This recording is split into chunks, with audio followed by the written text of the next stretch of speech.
할렐루야. 오늘은 이렇게 되면 이러리로다 하는 제목으로 은혜를 나눕니다. 우리 인사합니다. 사랑하고 축복합니다. 사랑하고 축복합니다. 아멘.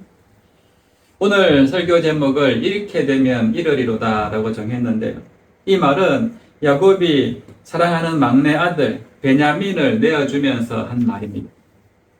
이스라엘이라는 이름은 야곱이 야복 나루에서 하나님과 씨름한 이후에 하나님이 이겼다 하는 이름으로 지어준 그 이름이죠. 그런데 야곱이 베냐민을 내어주면서 한 이 말이 12지파를 만드는 초석이 되었다라고 말씀드리면 과장된 표현일까요? 많은 사람들이 이 대목에서 야곱의 인생에서 이 순간이 얼마나 고통스러운 시간인가 하는 것을 잘 느끼지 못합니다. 그리고 야곱의 이 결단이 그의 얼마나 위대한 결단이었는지 아는 사람은 그다지 많지 않습니다.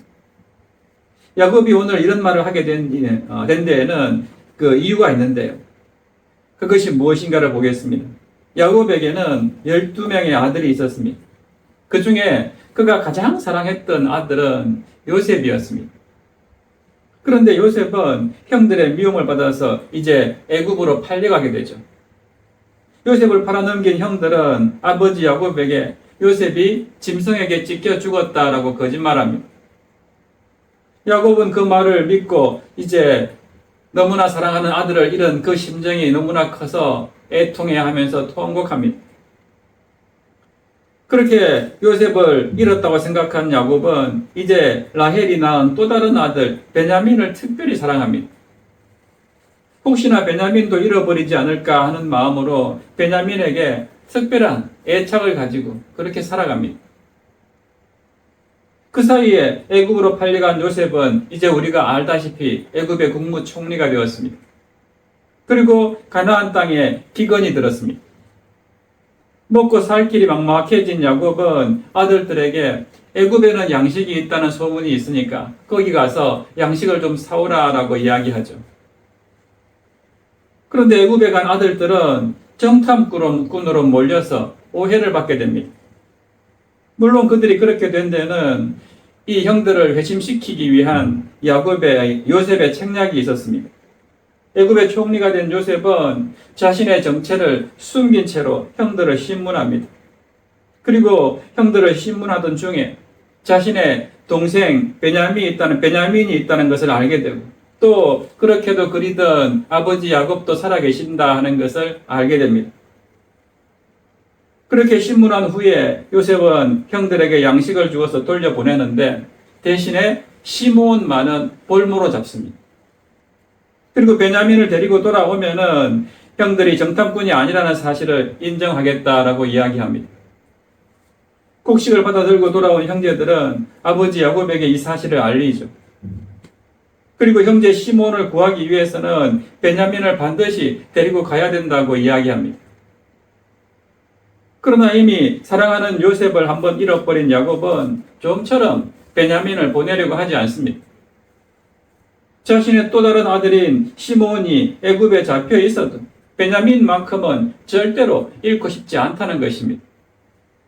똑같은 아들이지만은 야곱은 그만큼 베냐민을 더욱 사랑했던 것입니다. 그리고 시간이 지나갑니다.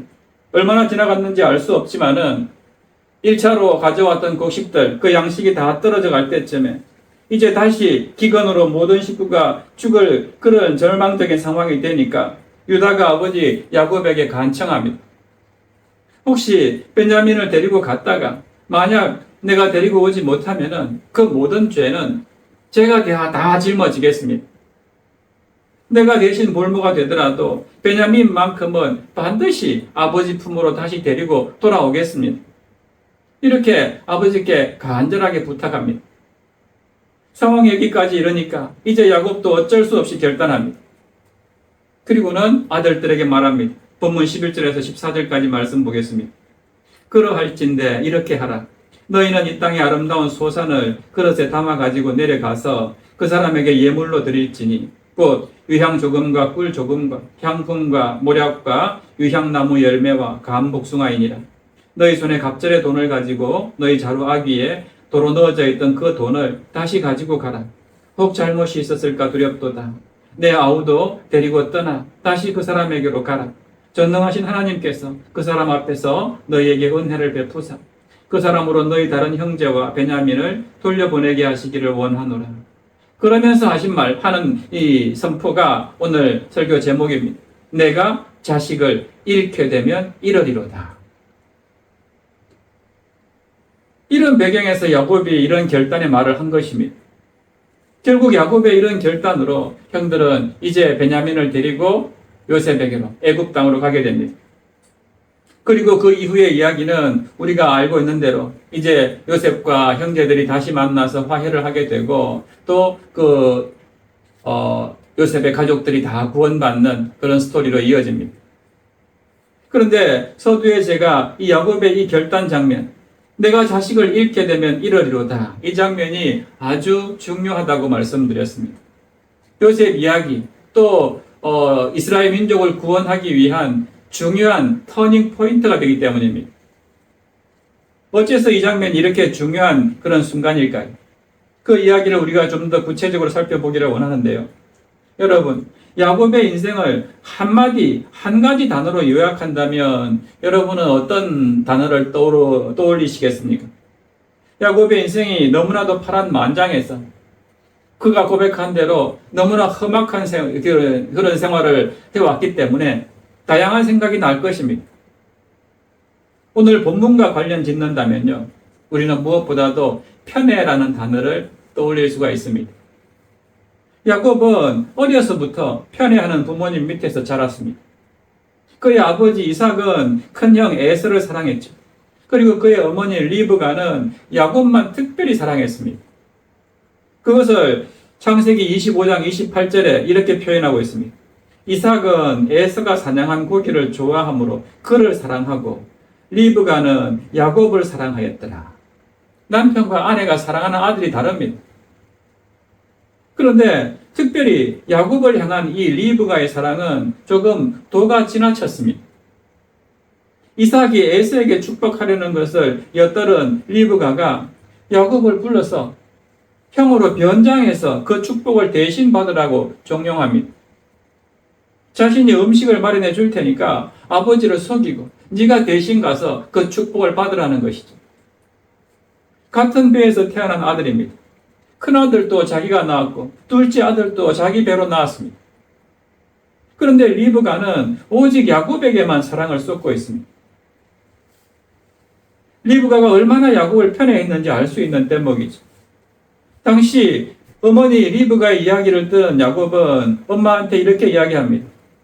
내 형 에서는 털이 많은 사람이요 나는 매끈매끈한 사람인즉 아버지께서 나를 만지실진데 내가 아버지의 눈에 속이는 자로 보일지라 복은 고사하고 저주를 받을까 하나이다.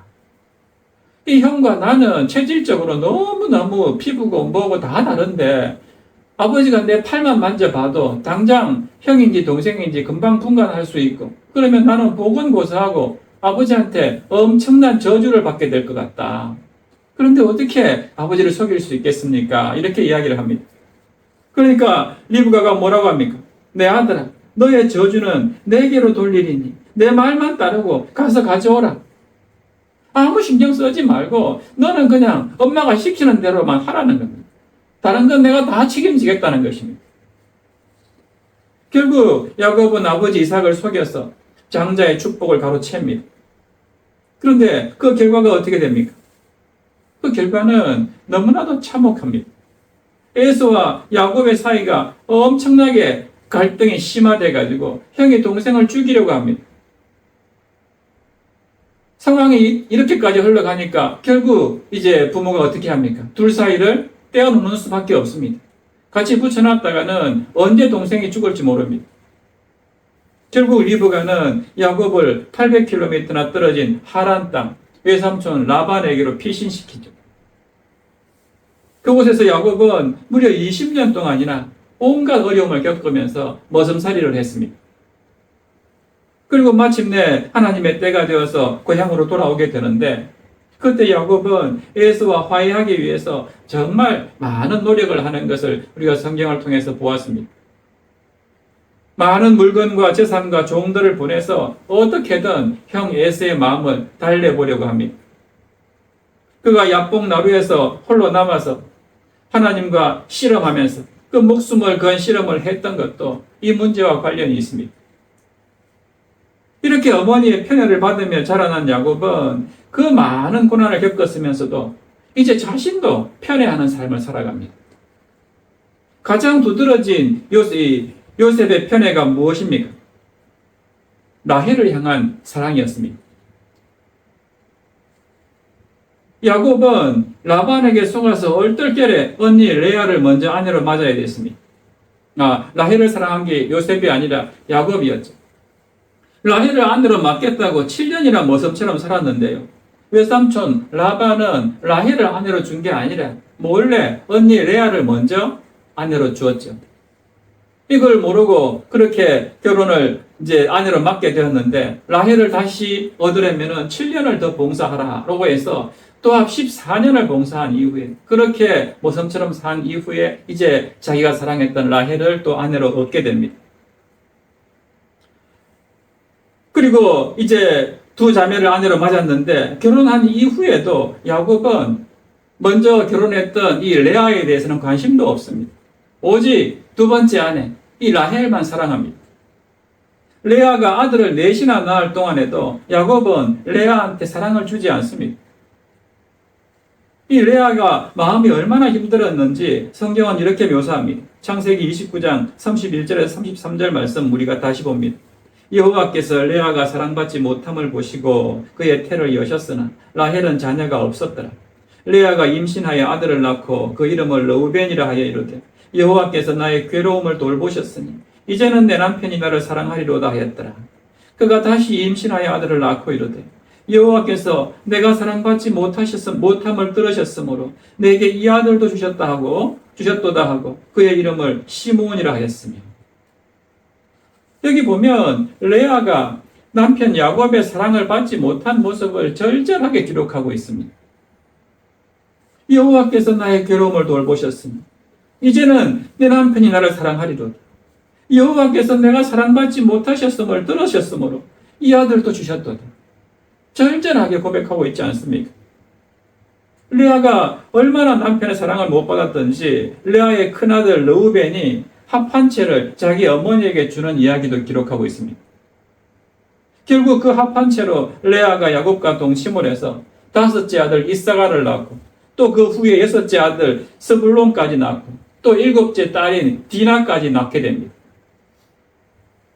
야곱의 이러한 편에는 아마도 요셉과 베냐민을 제외한 다른 아들들의 마음에 큰 상처를 주었을 것입니다. 뿐만 아니라 다른 아내들 레아와 실바, 빌하에게도 큰 상처가 되었을 것입니다. 그럼에도 야곱은 오직 라헬만 사랑합니다. 하지만 야곱이 그렇게 사랑했던 라헬은 오랫동안 아이를 낳지 못했습니다. 그렇게 아이를 낳지 못해서 너무나 힘들고 괴로운 시간을 보내고 있을 때 마침내 하나님은 이 라헬을 긍휼히 여기시고 그에게 태의 문을 열어주셔서 이제 아들을 낳게 하시는데요. 그렇게 태어난 아이가 누굽니까? 요셉입니다. 그러니까 야곱이 그렇게 목숨처럼 사랑했던 그 라헬이 너무너무 힘든 가운데 낳은 아들이 요셉이니까 이 요셉을 얼마나 사랑했겠습니까? 또 요셉을 낳아준 라헬을 향한 이 야곱의 애정도 이전보다 더 컸을 것입니다. 그런데 라헬은 그 후에 고향에서 베냐민을 낳다가 이 출산의 고통으로 죽게 됩니다. 그토록 사랑했던 라헬이 갑자기 세상을 떠났으니까 요셉의 마음이 얼마나 아팠을까요? 지금까지의 야곱의 이 행적을 보면은 아마 살고 싶은 마음이 없었을지도 모릅니다. 그런데 성경은요, 라헬의 죽음 소식을 전한 이후에 레아의 맏아들인 르우벤이 라헬의 여종 빌하를 범해서 동침한 사실을 기록하고 있습니다. 빌하는 라헬의 여종이었지만 동시에 야곱의 아들을 낳은 또 다른 어머니였습니다. 그런데 르우벤이 그를 범한 것입니다. 그 의미가 무엇일까요? 라헬이 죽으니까 그의 여종에게 어머니든 말든 치명적인 수치를 안겨준 것입니다. 라헬 때문에 자신의 친어머니 레아가 사랑받지 못한 것에 대한 일종의 보복이었던 것입니다. 이렇듯이 아버지 야곱의 편애로 인해서 그의 가정은 이제 더 이상 화목할 수 없는 상황이 되고 말았습니다. 자식이 엄마를 범하고 형들이 동생을 죽이려고 하는 이런 가정에 무슨 화목이 있겠습니까? 특별히 아들들 사이의 관계가 원만하지 못했습니다. 그런데 이제 라헬이 죽은 후에 또 어떤 일이 벌어집니까? 야곱은 또다시 라헬이 낳은 아들 베냐민만 사랑하면서 또 요셉만 그렇게 사랑하며 살아갑니다. 그런 모습을 성경이 이렇게 묘사합니다. 창세기 37장 3절과 4절 보겠습니다. 세번역 성경으로 볼 텐데, 이스라엘은 늙음하게 요셉을 얻었으므로 다른 아들들보다 요셉을 더 사랑하여서 그에게 화려한 옷을 지어서 입혔다. 형들은 아버지가 그를 자기들보다 더 사랑하는 것을 보고서 요셉을 미워하며 그에게 말 한마디도 다정스럽게 하는 법이 없었다. 다른 아들들은 양떼를 치는 일로 밖에 나갈 수밖에 없었지만은 요셉과 베냐민은요 항상 예외였습니다. 어린 나이였기 때문일 수도 있겠지만은 사실은 아버지 야곱의 편애 때문이었습니다. 너한테는 그런 험한 일을 내가 맡기고 싶지 않다는 거죠. 그렇게 요셉만 편애하던 야곱이 어느 날 요셉을 형들이 양을 치고 있는 세겜 근처로 보냅니다. 그들이 잘 있는지 보고 오라는 것이었죠. 아버지 말대로 이제 요셉이 형들을 찾아가는데, 요셉이 형들에게 다가가고 있을 때에 형들은 어떻게 합니까? 그를 보자마자 저기를 느껴서 죽여버리려고 모의를 합니다. 오랫동안 쌓여왔던 미움이 발동한 것이죠.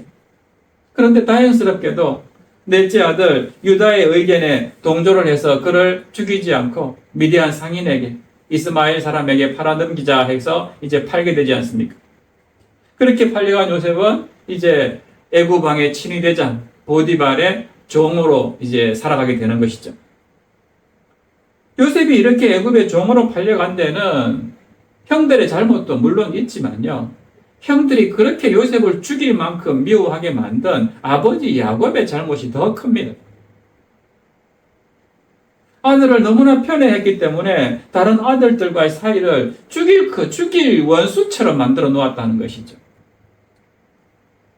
결국 이렇게 해서 야곱은 자신이 겉으로 사랑하던 요셉을 잃고 맙니다. 그럼에도 불구하고 야곱의 편애는 계속됩니다. 그 후의 스토리를 보세요. 야곱은 다시 라헬이 낳은 또 다른 아들 베냐민만 사랑하며 살아갑니다. 그래서 다른 아들들이 곡식을 얻기 위해서 애굽으로 갈 때에도 야곱은 베냐민을 내놓지 않습니다. 그런데 문제가 생겼습니다. 애굽에서 아들들이 정탐꾼으로 몰리게 되고 이제 막내 베냐민을 데리고 오라 하는 애굽 총리의 명령이 떨어진 것입니다. 그리고 시므온은 볼모로 잡힌 상황이 되었습니다. 시므온을 구하려면은 무조건 막내 아들 베냐민을 데리고 오라는 것입니다. 요셉의 이 애굽의 2인자 총리의 명령이 떨어졌으니 이제는 어떻게 할 수 없는 상황이 되었습니다. 그런 상황인데도 야곱은 베냐민을 보낼 생각이 전혀 없습니다. 시므온도 같은 아들인데 그가 죽든 말든 그가 감옥에 있든 나오든 야곱은 그저 베냐민만 지키겠다는 것입니다. 결국 기근 끝에 이제 모든 가족이 다 굶어 죽을 수밖에 없는 그런 절망적인 상황이 이르게 되었을 때에 이제 아버지 야곱은 결단할 수밖에 없습니다. 그래서 그토록 아끼고 사랑하던 아들 베냐민을 내어놓게 된 것입니다. 그러면서 한 말이 바로 내가 자식을 잃게 되면 이러리로다. 이 말이었습니다. 베냐민이 이제 애굽에 가서 죽을 수도 있다. 내가 다시는 베냐민을 못 볼 수도 있다. 그럼에도 나는 이제 베냐민을 내어놓겠다 하는 결단입니다. 여러분, 이 장면이 야곱에게 얼마나 어려운 결단이었을지 이제는 상상이 좀 가십니까? 그렇게 목숨처럼 사랑했던 베냐민마저 내가 잃으면 이러리로다. 그 자식이 이제 죽든 말든 내가 내어놓을 수밖에 없다. 이런 결단을 할 수밖에 없는 야곱의 이 심정이 지금 이해가 가느냐 이것입니다. 그래서 마침내 베냐민을 포기합니다. 지금까지 이어왔던 그 모든 편애의 자리에서 벗어나는 놀라운 이 경험을 야곱이 하게 되는 것입니다. 여러분, 이 말을 듣는 순간 아버지가 그렇게 사랑했던 아들 베냐민을 이제 이러면 이러리로다 하면서 내어놓는 그 말을 다른 아들들이 들었을 때 다른 아들들의 마음이 어떻겠습니까? 그래도 가족을 살리기 위해서 아버지가 목숨처럼 사랑하는 그 베냐민을 내어놓는 이 모습을 보면서 어떤 생각이 들었겠습니까? 아버지에 대한 그간의 모든 상처가 아물고 고마운 마음이 들지 않았을까요? 아버지가 우리도 사랑한다는 그런 생각이 들지 않았겠습니까? 아버지가 이렇게까지 하시는데 이제 우리가 베냐민을 보호해야겠다 이런 각오가 단단해지지 않았겠습니까? 실제로 유다는 베냐민이 위기에 몰렸을 때에 총리인 요셉에게 탄원하면서 모든 죄값은 제가 대신 지겠습니다 하고 이렇게 탄원합니다. 그뿐만 아니라 다른 모든 형제들도 베냐민을 살려달라고 요청합니다. 나중에 보겠지만요, 유다의 탄원 내용을 미리 보겠습니다. 44장 32절에 34절에 기록되어 있는 말씀인데요. 이것도 세번역 성경으로 봅니다. 만일 이 아이를 아버지에게 다시 데리고 돌아가지 못하면 소인이 아버지 앞에서 평생 그 죄를 딸게 받겠다고 다짐하고 왔습니다. 그러니 저 아이 대신에 소인을 주인 어른의 종으로 삼아 여기에 머물러 있게 해주시고 저 아이는 그의 형들과 함께 돌려보내 주시기를 바랍니다. 저 아이 없이 제가 어떻게 아버지의 얼굴을 뵙겠습니까? 그럴 수는 없습니다. 저희 아버지에게 닥칠 불행을 제가 참아볼 수 없습니다. 이게 베냐민 대신 내가 종으로 잡히더라도 풀어달라는 유다의 탄원이었습니다. 얼마나 진심 어린 탄원입니까? 아마도 유다가 이런 모습이 있었기 때문에 예수님의 조상으로 세워지지 않았을까? 다른 형제들이 다 죽이자고 했을 때도 유다의 간청으로 요셉이 죽지 않고 미디안 상인에게 팔리지 않았습니까? 유다는 이런 모습으로 탄원하는 것을 보게 됩니다. 이런 유다의 말을 듣고 요셉이 감동합니다. 지금까지 형들이 자신을 미워한 것 같이 베냐민도 혹시 미워하지 않을까 이렇게 생각했던 요셉의 마음이 흔들립니다. 그래서 눈물을 흘리면서 자신이 요셉이라는 사실을 밝히죠. 결국 그렇게 해서 이제 야곱의 아들들이 다시 화해하고 하나가 됩니다. 그간의 모든 상처와 미움이 다 사라지고 진정한 형제애를 나누게 됩니다. 사랑하는 여러분, 내가 자식을 잃게 되면 이러리로다. 야곱의 이 결단이 그동안 온갖 미움과 시기로 그래서 죽이기로 결단할 정도로 그렇게 하나 되지 못했던 야곱의 아들들을 다시 서로 한 형제 자매로 묶어 세우는 그런 역사적인 결단, 그런 자리가 되었다 하는 것입니다. 편애로 시작되었던 그 모든 문제가 아버지 야곱의 이 결단으로 다 사라지게 되었다는 것입니다. 이런 맥락에서 오늘날 우리나라의 현실을 한번 돌아보기를 원합니다. 지금 우리나라는 지독한 분열을 겪고 있습니다. 무엇 때문에 나라가 이렇게 분열이 일어났을까요? 이념의 문제, 이데올로기의 문제일 수도 있습니다. 또 문제를 바라보는 시각의 차이, 역사를 바라보는 해석의 차이, 또 외교 문제를 보는 시각의 차이, 또 북한을 대하는 방법론적인 그런 차이일 수도 있습니다. 그 외에도 성장과 복지, 또 남자와 여자, 세대 간, 이익의 분배 문제, 또 종교적인 문제 등으로 인해서 여러 가지 어려움이, 갈등이 생길 수도 있습니다. 이러한 다양한 생각들은 어떻게 보면 이 사회와 나라를 더 발전시키고 또 풍요롭게 할 수 있는 그런 요소가 될 수도 있습니다. 다양한 생각들이 있어야지 더 건강한 사회가 될 수 있기 때문이죠. 그렇다면은 우리는 왜 이렇게 분열이 되어 있느냐 하는 것입니다. 우리가 무엇인가를 너무나도 편애하고 있기 때문은 아닌가 하는 생각을 해보게 됩니다. 내가 좋아하는 사람의 의견은 다 맞고 내가 싫어하는 사람의 의견은 다 틀렸다고 생각하는 그런 모습들이 우리에게는 없느냐 하는 것입니다. 큰아들이 하는 것은 다 맞고 작은 아들이 하는 것은 다 틀렸다고 보는 이런 생각의 틀. 내가 좋아하는 진영은 하나도 틀린 게 없고 내가 좋아하지 않는 상대방의 진영이 하는 말은 다 틀렸고 다 악이라고 생각하는 그런 생각의 틀이 우리에게도 있지 않느냐 하는 것입니다. 이런 태도가 대화의 문을 막고 소통을 방해하면서 점점 골을 깊게 만드는 것입니다. 그러므로 이 분열된 이 사회와 민족을 하나로 다시 통합하려면 우리가 어떻게 해야 되겠습니까? 편을 가려는 편견과 편애로부터 이제 벗어나야 됩니다. 그가 어디에 서 있든지 잘한 것은 잘했다 하고 못한 것은 못했다고 비판할 줄 알아야 됩니다. 그리고 서로를 위하는 마음으로 때로는 격려하고 함께 가는 마음이 필요합니다. 사랑하는 아들 베냐민을 내어놓으면서 내가 자식을 잃게 되면 이르리라 라고 말했던 이 야곱의 고통스러운 결단이 다른 아들들의 마음을 서로 하나가 되게 만들었다 하는 사실을 우리가 기억할 필요가 있습니다. 위대한 12지파 이스라엘은 바로 아버지 야곱의 이 편애가 극복된 이후에 세워졌습니다. 가정도 회사도 교회도 마찬가지입니다.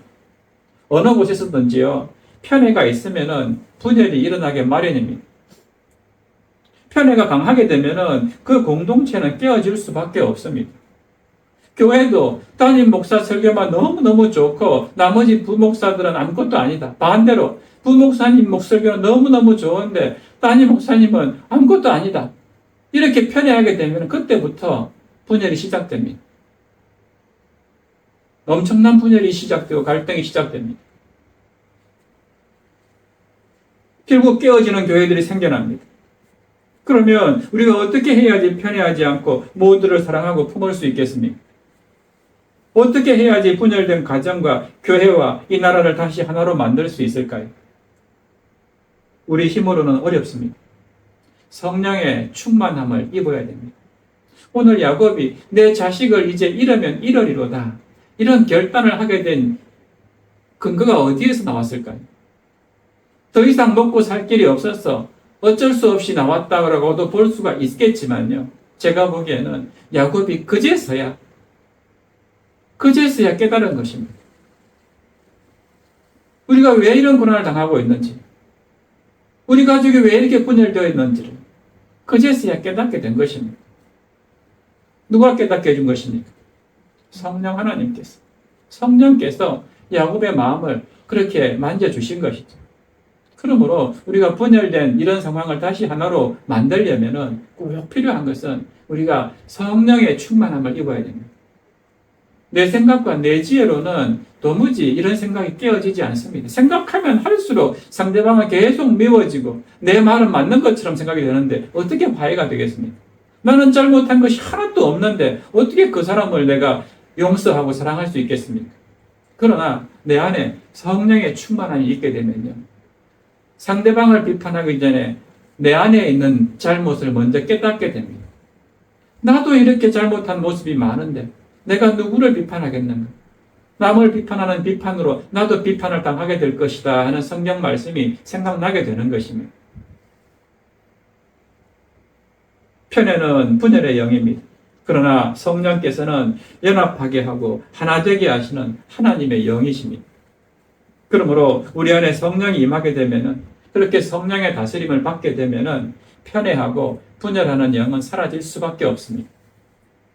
바라기는 날마다 말씀과 기도로 성령의 이 충만함을 입어서 분열된 가정, 분열된 교회, 또 분열된 직장, 분열된 이 나라와 이 민족을 치유하는 우리 사랑교회 성도들 다 되시기를 주님의 이름으로 축원합니다. 그래서 이 시간 우리 함께 찬양하고 기도할 텐데요. 교회여 일어나라 하는 찬양입니다. 잘 아는 찬양인데 가사에 나오는 것처럼 정말 우리 힘으로는 하나 되기가 어렵습니다. 하나님 아버지의 능력으로 서로 하나가 되어서 그 빛을 비춤으로 분열된 가정과 교회와 이 나라 민족을 치유하는 그런 우리가 되게 해달라고 우리 함께 찬양하고 기도합니다.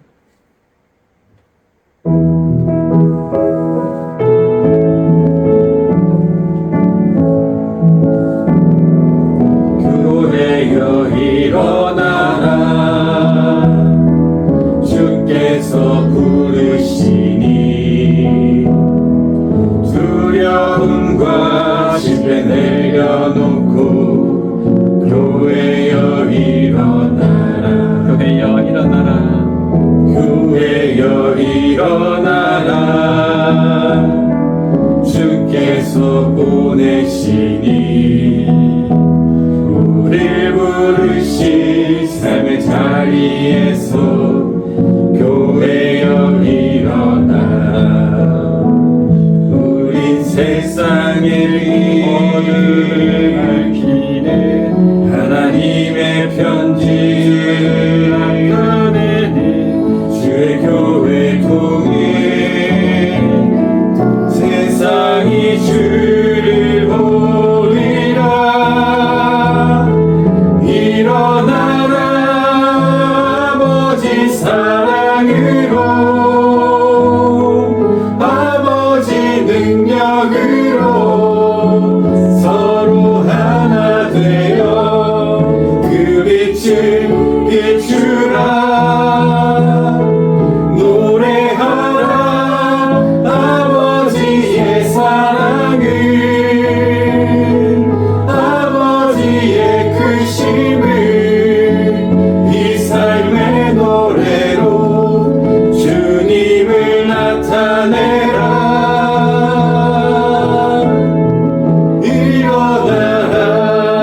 일어나라 네, 우리 함께 기도했으면 좋겠습니다. 살아계신 하나님 아버지, 내 자식을 잃게 되면 잃으리라. 이 야곱의 결단으로 마침내 분열된 가정이 회복되고 이스라엘 12지파가 견고하게 세워지는 계기가 되었다는 것을 믿습니다. 오늘 우리도 이 시대의 야곱이 되어서 날마다 성령의 충만함을 입어서 결단하며 나아가기를 원합니다. 분열된 우리의 가정과 교회와 나라와 민족을 치유하는 저희들의 삶이 되게 하여 주시옵소서. 우리 이런 마음으로 주님 이름 부르시고 함께 기도합니다. 주여, 살아계신 하나님 아버지, 정말 야곱의 삶을 보면은 그가 정말 얼마나 편애했던지 오늘 우리가 말씀을 통해서 분명하게 보았습니다. 라헬만을 편애했고 또 요셉만을 편애했고 또 베냐민만을 편애했다가 결국은 형제들 간에 어떤 분열이 너무나도 극심해지고 아버지 하나님 모든 가정이 깨어지고 흩어져서 이제 도저히 같이 살 수도 없는 그런 상황이 되었을 때에 마침내 하나님의 마음을 알고 야곱이 이제 내가 자식을 잃게 되면 이러리로다 이렇게 결단하며 나아갔을 때에 마침내 그 분열된 가정이 다시 회복되고 이스라엘 12지파가 입으로 견고하게 세워지는 그 역사를 우리가 성경을 통해서 보게 됩니다. 하나님 아버지, 그러므로 우리 가운데에도 이 분열의 영인 편애하는 마음이 없는지 돌아보기를 원합니다. 내가 좋아하는 사람만 사랑하고 내 마음에 들지 않는 사람은 그 사람이 어떤 맞는 말 좋은 말을 해도 귀담아 듣지 않는 그런 모습들이 우리 가운데는 없는지 돌아보게 하여 주시옵소서. 직장에서도 내가 좋아하는 사람만 좋아하고 내가 싫어하는 사람은 정말 상종조차 하기 싫어하는 그런 모습들이 우리 가운데는 없는지 돌아보게 하여 주시옵소서. 결국 그러한 모습들이 그 조직을 해치게 되고 그 가정을 분열시키게 되고 또 이 나라와 이 사회를 그렇게 분열시키게 되는 그런 이유가 된다는 것을 분명히 기억하고 날마다 성령의 충만함을 입어서 이제는 더 이상 그런 분열의 영이 떠나가게 하시고 하나 되게 하는 영, 정말 연합하게 하는 그 성령으로 우리가 충만하게 되어서 아버지 분열된 가정을 다시 세우고 분열된 교회와 분열된 이 나라와 이 사회를 다시 세우는 그런 우리 모두가 될 수 있도록 주여 우리 가운데에도 야곱과 같은 그런 결단의 은혜가 있게 하여 주시옵소서.